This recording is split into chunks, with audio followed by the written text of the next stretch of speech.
శారీస్ ప్రతి 10,000 రూపాయల కొనుగోలుపై ఒక గోల్డ్ కాయిన్ ఉచితం.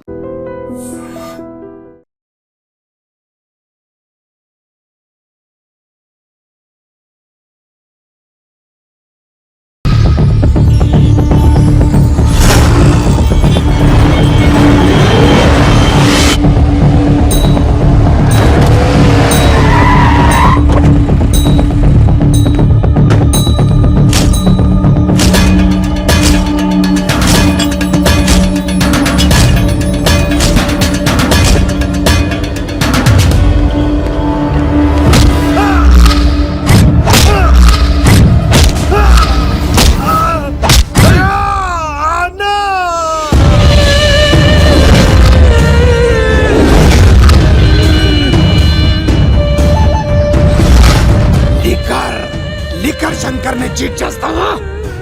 సరుకు పట్టుకెళ్ళి 15 రోజులు అయింది, కనిపించడం మానేశాం. వీకెండ్లని నైట్ పార్టీలని ఎంజాయ్ చేస్తున్నావా? అదేం లేదన్నా. మరి అది డబ్బులేవి?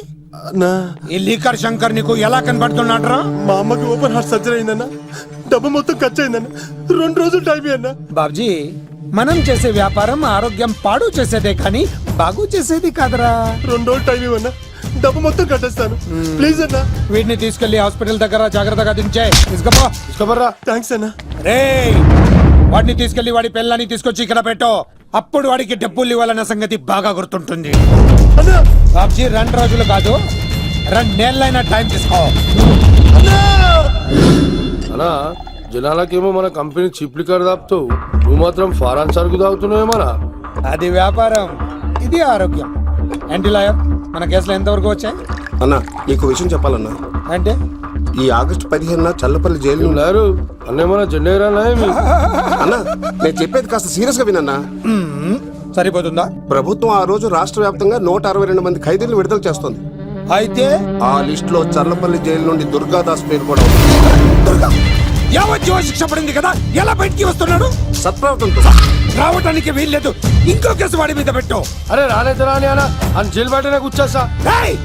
ఆడుకునే పులిజులికలు ఏమనదు, కానీ ఆకలితో ఉన్న పులిజులికెళ్తే చంపేస్తుంది. వాడు ఆకలితో ఉన్న పులిరా. అలాంటి ఆకలితో ఉన్న పులికి జింకను బోన్లో పెట్టి ఎరవేస్తే అవునన్నా, ఈ ప్రపంచంలో పగన ఆపేది ఒక్క ప్రేమే. ప్రేమ? నీ మీద వాడుకున్న పగ చల్లారాలంటే వాడి మనసులో ఉన్న ప్రేమను పట్టుకో. అప్పుడే నీ ప్రాణాలు పోకుండా ఉంటాయి. ప్రేమ?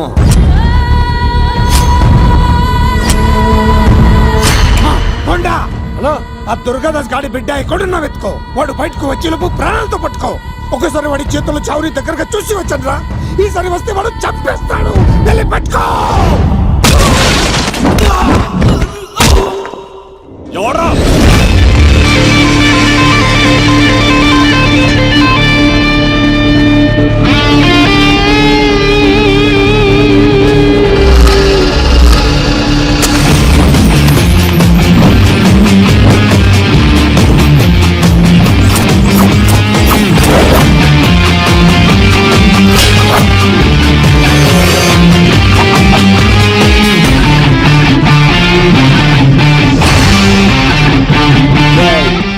పాండోవడ్రా ఇక్కడ చిందేయాలంటే చిరంజీవి, డైలాగ్ చెప్పాలంటే ఎన్టీఆర్, ఫైట్ చేయాలంటే ప్రభాస్, తుమ్ము లేపాలంటే కత్తిసీనో. ఒరే దూరదర్శన్, విత్ వెపన్స్ తో వచ్చా, ఓడేసుకున్నా రండ్రా. అబ్బో, కొంచెం తేడా కానీ మనం కడుగుతే ఏం చెప్ప.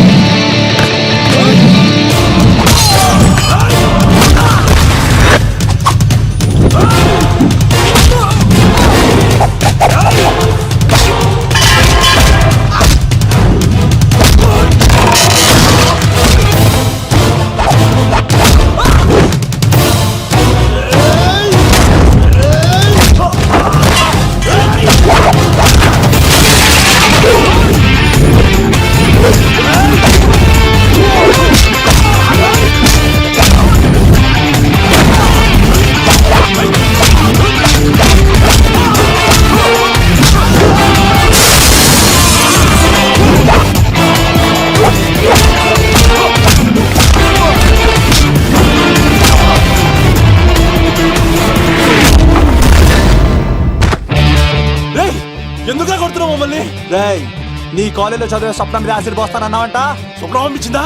మీరు ఇలా అమ్మాయిల మీద యాసిడ్లు పోస్తూ కత్తులతో నరికేస్తూ గొంతులు కోసేస్తా ఉంటే అమ్మాయిలందరూ ఎలా రోడ్ల మీదకి వచ్చేది? నీ వల్ల అందమైన అమ్మాయిలందరూ మొహానికి గుడ్డలు కట్టుకొని అమ్మా బాబులతో తిరుగుతా ఉంటే మేమందరం ఎలారా బీటేసుకునేది? పిచ్చెక్కి పోతుందిరా యూత్ అంతా. తెలుసా అన్న దాదా నా ఎమ్మెల్యే తాత మంత్రి అని కంత్రి డైలాగ్ లేస్తే ఇంకో 4 ఎక్స్ట్రా పడిపోతాయి. కౌసల్యా సుప్రజా రామ పూర్వా సంధ్యా ప్రవర్తతే ఉత్తిష్ట నరశార్దూల. స్వామి, నాకు డబ్బు, చీరలు, నగలు, మేడలు, మిద్దెలు ఇవేమీ వద్దు స్వామి. నాకు మా ఆయనకి మధ్యలో మా తమ్ముడు పొగ పెట్టేస్తున్నాడు. పెంట మీద అన్ని తీసుకొచ్చి ఇంటి మీద వేస్తున్నాడు స్వామి. వాణ్ణి ఎలాగైనా సరే మా కొంపలోంచి బయటికి పంపించే శ్రీనివాస. అలా చేస్తే నీ 7 కొండలు 7 సార్లు నడిచొస్తాను శ్రీనివాస.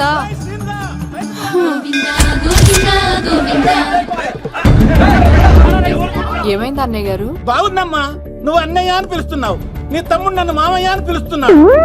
ఏ వరుస కన్ఫర్మ్ చేసుకోమంటావమ్మా? క్షమించండి అన్నయ్య గారు. క్షమించడాలు మన్నించడాలు లేవమ్మా, బయటకు రమ్మన్నా విధవని. మీరేమనుకోకండి. పిలిచారా ప్రెసిడెంట్ గారు? ఏంటి కాలనీ అంతా మా కొమ్మ మీదకి వచ్చారు? చందాల కోసమా? ఏమే ఓ 10 రూపాయలు పడే. ఏమండి శిలాపాలకం మీద నా పేరు కూడా చెక్కించండి. గ్యాప్ ఉంటే మా బామ్మర్ది పేరు కూడా చెక్కించండి. నేను వచ్చింది చందాలకు కాదురా, నీ బామ్మర్దిని చంపడానికి. ఏం చేశాడండి మావాడు? మా అమ్మాయికి లవ్ లెటర్ ఇచ్చాడు. పోన్లేండి, అమాయకుడు ఈ లోకంలో ఎలా బతుకుతాడు అనుకునేవాడిని. వాడు పెద్ద మనిషి అయ్యాడు ప్రెసిడెంట్ గారు. వాడు అమ్మాయికుడు ఏంట్రా? ఎవడైనా లవ్ లెటర్ అమ్మాయికి రాస్తాడు, వాడు నాకు రాశాడు. మీకు రాశాడా? లేటుగా కన్నా అందమైన కూతుని కన్నావు. ఈ లెటర్ మీ అమ్మాయికి మామయ్య అని నాకు ఇచ్చాడు. మా వాడు తేడా అండి. ముందాన్ని పిలవరా బయటికి. అది కదా అన్నయ్య గారు. ఉండే నా వరుసే కన్ఫర్మ్ చేసుకోండి. ఆ అమ్మాయి అదృష్టవంతురాలు. వీధిలోనే మంచి సంబంధం దొరికింది.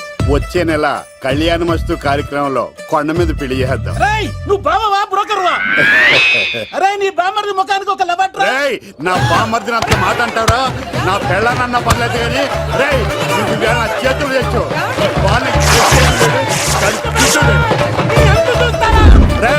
తెలిసిన కుర్రాడు మోటార్ బైక్ మీద లిఫ్ట్ ఇస్తానంటే మీ కూతురు ఎక్కించరా? ఆటోడికి డబ్బులు ఇచ్చి మరీ ఎక్కిస్తారు. ఎలాగిచ్చాను అటాక్? చిచ్చి, సిగ్గులేని జన్మ. నీ జన్మ గురించి నువ్వెందుకే తిట్టుకుంటా? చిచ్చి, నడి రోడ్డు మీద పరువు తీసేస్తాడు. తల్లి లేని పిల్లోడు కదా అని పెంచితే ఇంత క్షోభ పెడతాడా? తండ్రి అలా తయారయ్యాడు, వీడు ఇలా తయారయ్యాడు, మీరు ఇలా తయారయ్యారు. ఇదిగో ఇప్పుడే చెప్తున్నాను, ఈ రోజు నుంచి వాడి ఇంట్లో ఉండడానికి వీల్లేదు. నీ నిర్ణయం ఇదే అయితే నేను నా బామ్మర్ది పుట్టింటికి వెళ్ళిపోతాను. ఆగండి, మీరు ఎక్కడికి వెళ్తున్నారు? పదండి ఇంట్లోకి. మరి నా బామ్మర్ది? ఇద్దరు కలిసి తగలడండి. బావా ఆ కూరలేదు కదా, బీరేసేద్దంతా. వెయ్యను. ఎందుకు అక్కేమని తిట్టిందా? నువ్వే చూడు.